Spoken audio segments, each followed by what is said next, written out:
Today on the Loyola News Chicago, find out why grad students were arrested this week, how Loyola's international students are planning for life after graduation, and could Chicago become America's 51st state?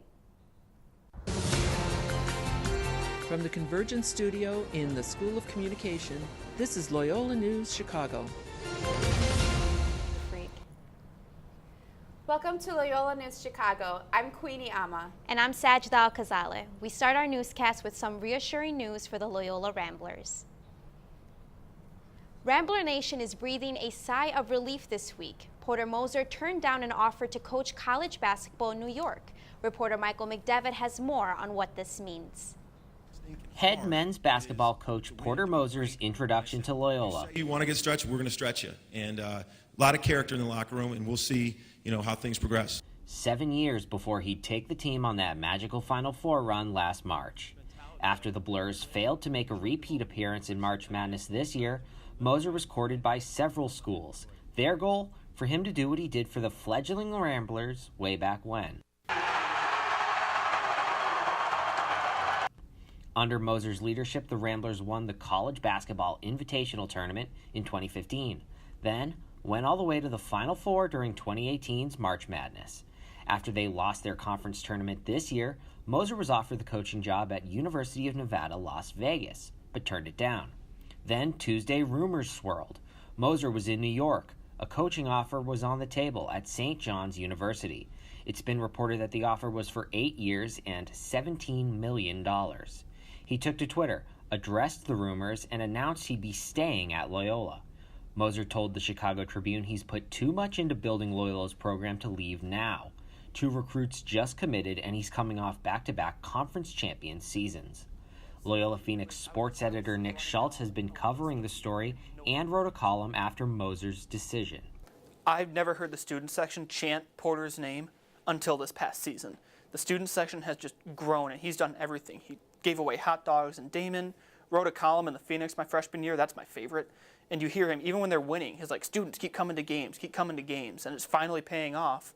It was still a hard choice for Moser. He told one radio show he wrote 2 letters, one announcing he was staying and one announcing he was leaving. Michael McDevitt, Loyola News, Chicago. Moser's current contract with Loyola runs through 2026. No word if he'll get a raise at Loyola after rejecting St. John's. The Graduate Student Union is calling for a walkout next Wednesday if Loyola refuses to bargain. 7 students were arrested at a protest calling for union recognition earlier this week. You practice what you preach! Stay strong! As a union so they can get higher wages and more benefits. About 50 students were protesting in front of the entrance to Loyola President Joanne Rooney's office when 7 were arrested for disorderly conduct. The group's been more aggressive in the last few months in calling on Loyola to meet their demands. Loyola released a statement saying the workers are students, not employees. The grad workers unionized in 2017, but Loyola has said they will not bargain with them. If that stays true, the walkout is planned for April 24th. Speaking of stress, it's that time of year again. Finals are around the corner. Reporter Annie Kate Raglow talked to students about how they are getting ready for this stressful time. I'm standing outside Loyola's Lakeshore Information Commons, where community access has been restricted until the end of final exams, which end May 5th. I talked to Loyola students about how they're preparing for this year's final exams. What I've been doing is trying to focus on myself a little, obviously, but also kind of creating a schedule for myself and seeing when I can allocate time to do certain tasks. For finals, I set up my planner and made sure to designate times to study for each class. Just self-care, making sure that I really take care of myself during this time, like get 8 hours of sleep at least. For finals, by spreading out my work over at least 4 to 5 days, especially for my major classes, which involves a lot more information to know for a test. The last day of final exams is May 5th, so community access to the IC will resume May 6th. Annie Kate Raglow, Loyola News, Chicago. There is no school this Friday or next Monday for the Easter holiday, so perhaps students can cram in some studying. With graduation approaching, most students are scrambling to figure out their post-grad plans. For international students, graduation may mean having to leave a country they've called home. Reporter Esther Alicia has more on the challenges international students face here at Loyola. About 775 international students are enrolled here at Loyola. Once they graduate, those with F1 student visas will have 60 days before their visas expire. In order to stay in the United States, they will need to find sponsorship for a renewed visa. International student Ana Maria Nunez may have to leave the U.S. and return home to either Spain or Venezuela. I'm going to apply for an OPT, which is an extension of the student visa that we get. Depending on the major that you have, it's up to 1 year, or I think if you're in the biomeds fields, it's like 2 to 3 years. For international students with a different kind of visa called a J1, their days in the United States may be more numbered. Almudena Rincon Saez has a J2 visa from Spain that expires this summer. Her family is moving back to Spain, but she hopes to find work in Chicago. I don't get a year. I have to either get another visa, a sponsorship visa, or just go back to Europe. In order for an employer to sponsor a student, they must pay a fee, provide paperwork proving the international student is qualified, and that the position relates to the student's education. Last year, about 1/3 of work visa applicants were accepted in the United States. Even if we do know the process exists, you're always afraid that, you might get rejected, you might not get the OPT, you might, and then you gotta go home and then your plans change. After spending some or all of their college years here, it's hard for some international students to imagine going back to their home countries. I'm hoping to work here just because I really like it. I've spent 5 years here. Most of my life is here right now. But if I can't, I'll just go back and work in Europe. While Almudena and Ana Maria continue to send out job applications, they remain hopeful, and they say that they're glad that they had the opportunity to study here, live here, and work here. Esther Alicia, Loyola News, Chicago. Loyola's graduation runs from Tuesday, May 7th to Friday, May 10th, giving international students until about early July to make proper arrangements. The world is still grieving over this week's burning of the Notre Dame Cathedral as investigators work on the cause of the fire. People watched in horror as the cathedral was swallowed in flames. The inferno was seen from miles away. The cause is still unclear, but today a French police official told Associated Press that an electrical short circuit is likely the cause of the fire.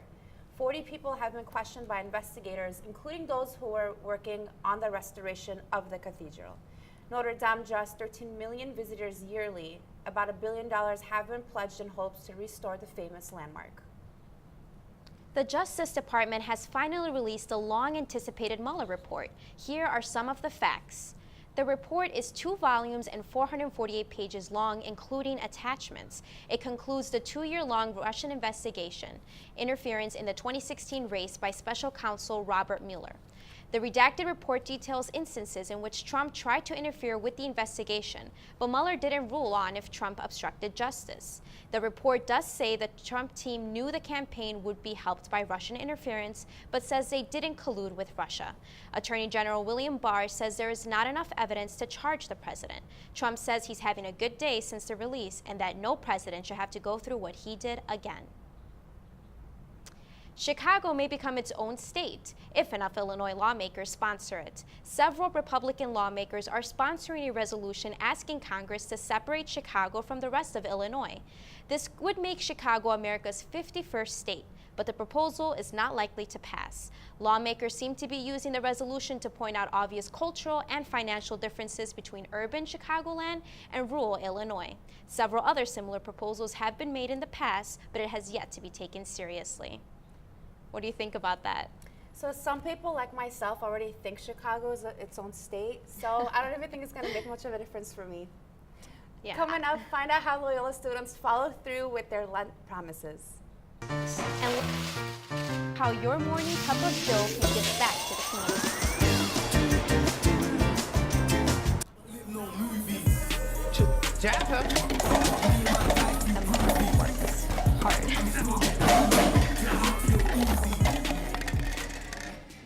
Wow, what a disaster.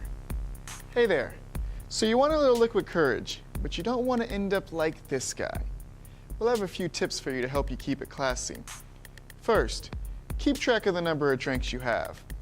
Second, don't drink super fast. Relax, bro. Third, Drink plenty of water. If you follow these simple tips, you're bound to be a hit at the next party. Good luck out there, sport. And remember, be smart.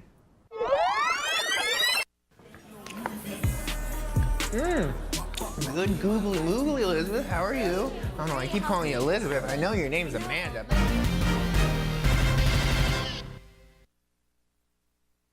Iconic Heartland Cafe, but it could become something new to the neighborhood. The Heartland Cafe was a prominent restaurant in Rogers Park until it closed its doors at the end of last year. It had been in business for more than 4 decades. It was considered a cultural hub for the community, hosting music and poetry events on a regular basis. But the building is over 100 years old, and the owner sold it because of expensive upkeep. Property and zoning records show that the cafe may become an apartment building and retail space. It continues. Alderman-elect Maria Haddon announced this morning on Facebook that there will be a sit-down meeting with the new developer before any official decisions about the Heartland building are made. Speaking of coffee shops, a new shop on the north side of Chicago is working to help youth in the city. Carla Rogno talked to the owners about how they plan to achieve this goal.